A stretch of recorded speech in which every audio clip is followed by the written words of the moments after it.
დევნილთა დასახლებაში თითქმის 2 წლიანი ცხოვრების შემდეგ იძულებით გადაადგილებული პირები დღესაც პრობლემებზე საუბრობენ. დატბორილი სარდაფები, ნესტისაგან დაობებული კედლები და უვარგისი სასმელი წყალი თამარის დასახლებაში აფხაზეთის ქუჩის მცხოვრებლების მთავარ გასაჭირს წარმოადგენს. აქ აცხადებენ, რომ პიერისა და ვალის მოხდის მიზნით ნაჩქარებად აგებული კორპუსები უხარისხოების გამო წვიმისას ნალექი კედლებში ჟონავს და როგორც ჭერს, ისე კედლებს აზიანებს. პრობლემა კი განსაკუთრებით დაბალ სართულებზე იგრძნობა. ადგილობრივები დაჭაობებულ სარდაფებში გაჩენილ მწერებსა და ქვეწარმავლებზეც საუბრობენ. აფხაზეთის ომის შედეგად დაზარალებულ ოჯახებს დასაქმების პრობლემაც აწუხებთ და აცხადებენ, რომ ადგილზე მიმდინარე სარემონტო სამუშაოებზე უმჯობესი იქნება თუ კი მოყვანილი სპეციალისტების ნაცვლად დასახლებაში მცხოვრები კადრები დასაქმდებიან. რას პასუხობენ დასახლებაში მცხოვრებ 608 ოჯახს სახელმწიფო სტრუქტურებში? პასუხს დღის მთავარ გამოშვებაში მოგთავაზებთ.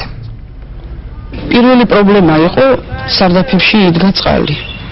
და ეს სარდაფებში დადგომი წყლის გამო ამოვიდა სინისტი ზემოთ. გაჩნდა სარდაფებში ქვეწარმავლები, გაჩნდა ბაყაყები. ანუ ისეთი მდგომარეობაა, რომ უკვე საცხოვრებლად ძალიან სერიოზული მეორე სართულზე ქვეწარმავალი ავიდა ზემოთ. ეხლა კი მიმართეთ ამ ხელისუფლებას და დაგვეხმარებიან დამპირდნენ. სიცივეები დაიწყება მოთოვზა უფრო წყლიანი ამინდები როგორც კი წამოვა კედლებიდან ეგრევე ჩამოვა წყალი და ამის რემონტის გაკეთებას აზრი არ აქვს თუ რამე გარედან არ მოხდა ამის შეფუთვა იგივე სავალალო მდგომარეობა იქნება.